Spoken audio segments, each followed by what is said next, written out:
update on some things. The dog is going crazy here. She wants to say hi. Ha! Ha! Ha! Crazy doggy. Crazy doggy. Yep. Get down. Get down. Alright, so yeah, we got some new toys. Oh, there we go. Got some new toys. So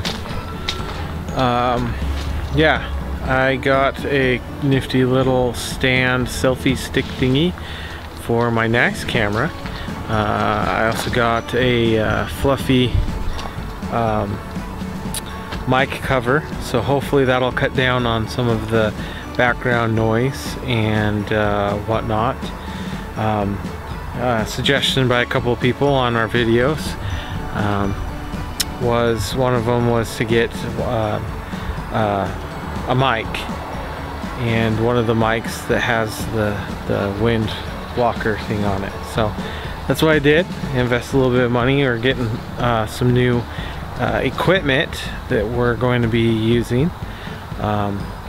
I've been playing around and doing some research on my Nikon D5300, and so that's what we're recording on today.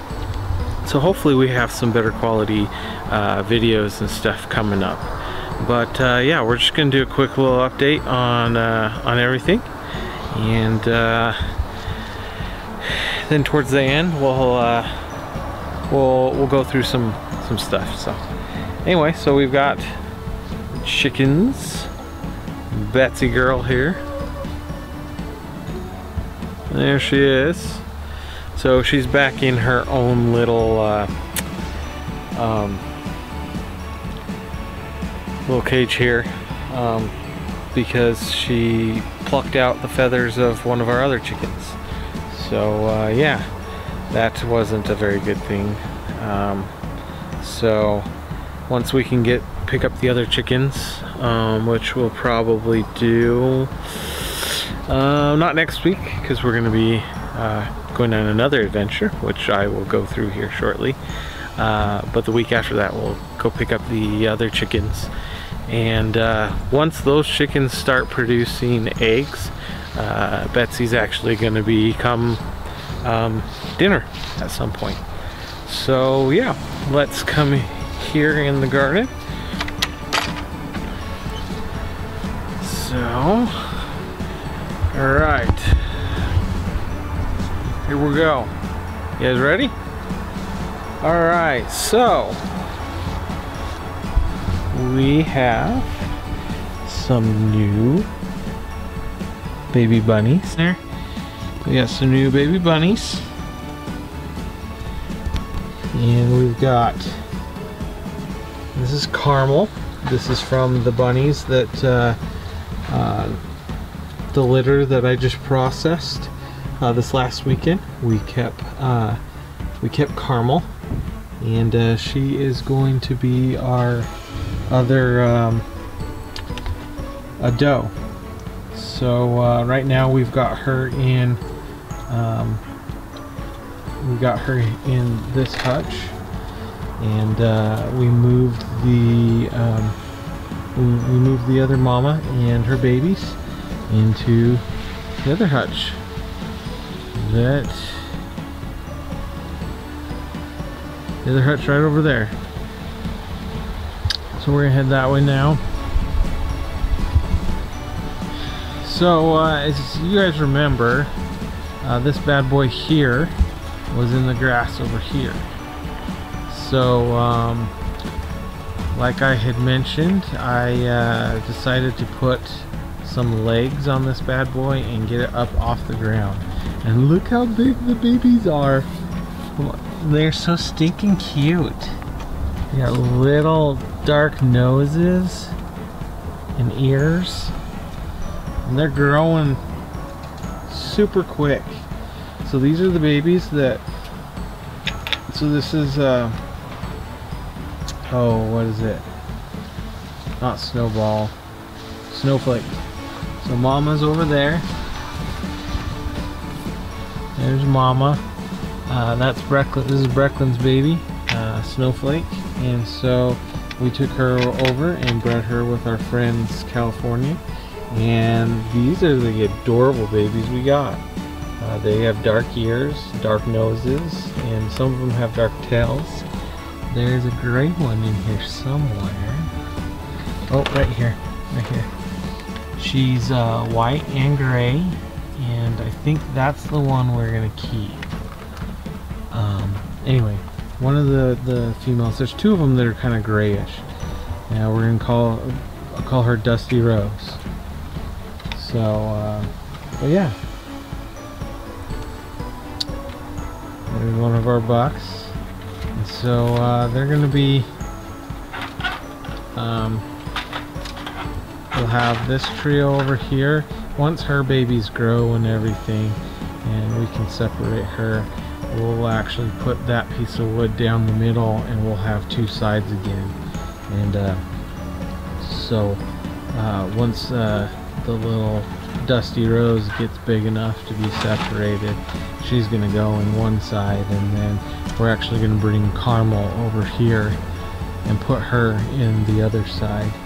And that is going to be our buck for this group. And so we'll keep the two breeding trios apart for now, and that's kind of the plan. So yeah, it's been getting colder and wetter here, so a lot of the stuff is starting to go into fall mode. We're definitely into Alaskan fall, and so we got some awesome green beans and that. We're definitely, so these were all of our beans this year were trial runs. Next year we're actually going to do what we did with the sunflowers and dig out along this fence here. And so this section is going to be all peas, and then I think we're going to do beans on this section here, and then we're going to continue with the sunflowers over there. Jackie wants to get the giant sunflowers and put them here on the side of the house, and so they grow up along the side of the house over there. We'll see how that goes. I don't know that I want them by the house, but you know, like I said, we'll see. Our weed patch over here has grown substantially. But we still got some peppers coming. The peppers are doing pretty good. We took out our romaine lettuce. You can see the holes there. We pulled them, plucked those out. We also cut the kale back. Looks like it's starting to come back.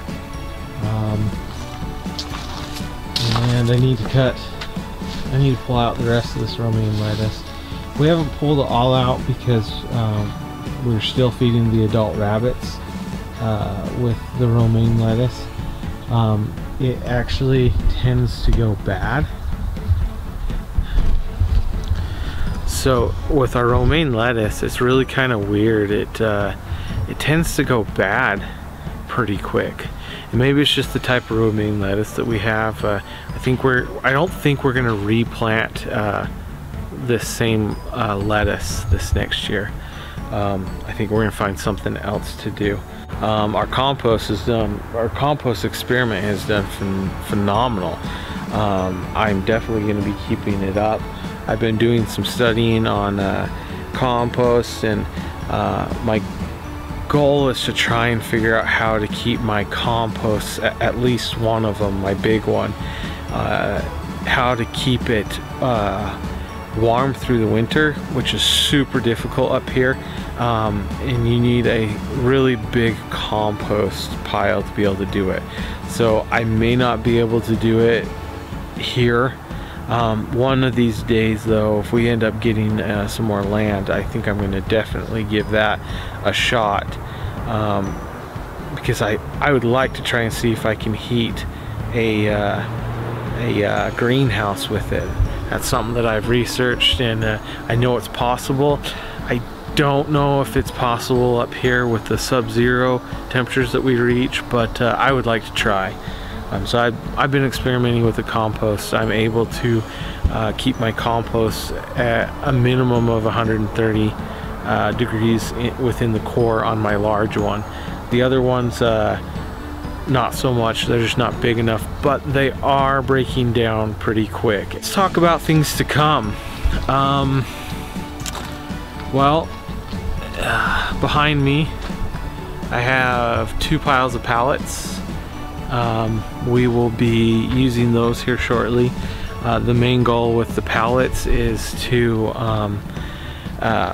give some space from the ground for the wood that we're going to be getting. I'm trying to line up some wood for our wood burning stove, which should be being put in sometime in the next 2 weeks. We're going to be out on an adventure next week, so it'll probably be the following week. But yeah, so we're gonna try and put all the wood over here. I'm hoping to get between 2.5 and 4 cords of wood. I'm thinking about, I gotta do a little more research on it, but I'm trying to see if we can 50-50 our heat. Complete experiment with the wood burning stove. We have a decent sized one. I think it's slightly bigger than what we need for our square footage, but anyway, we're gonna experiment this winter with it. In the past, we've had every winter so far in this house, we've had issues with the furnace, and I am probably around just under $2,000 with it, you know, overall that we've had to put into this stupid furnace to keep it running. And we've had to replace the motherboard, we've had to replace so many parts. By this time we probably could have gotten a whole new furnace. So we're sick of it. We're sick of wasting money on it. And so we got the wood burning stove for many reasons, and that was one of the biggest ones. We needed something reliable for heat. So yeah, we'll be up there in Paxton, and we're gonna be up there for about 5-6 days, and we're gonna be doing some caribou hunting. This is it's called Tier 1. It's a subsistence hunt that Alaskan residents are able to participate in. There's like 2 different times. It's like mid-August to end August, and then there's like the first couple weeks of September. So my buddy and I usually go for the September, the later one. So that's what we're gonna be doing that. So we'll have some videos of that. That's gonna be fun. Hopefully we get something. If we get something, that's gonna be amazing, because we will be set for the next year meat wise between the rabbits, the salmon, and the caribou. Hopefully we get at least 1 caribou. 2 would be optimal, because then it'll cover both families with plenty of food. But even if we get 1 caribou, 1 caribou split between the 2 families should still be plenty. It'll at least get us through the winter. 1 entire caribou for each family would definitely, it would fill the freezer, and it would get us through pretty much a year. Like I said, we've got 14 rabbits, so we're probably at probably nearly 50 pounds of lean meat that way. I think we're right around 20 pounds of salmon, and yeah, so that would give us a couple 100 pounds of you know, probably 150 to 200 pounds of red meat. So we'll see what happens that way. But yeah, stay tuned for that upcoming adventure.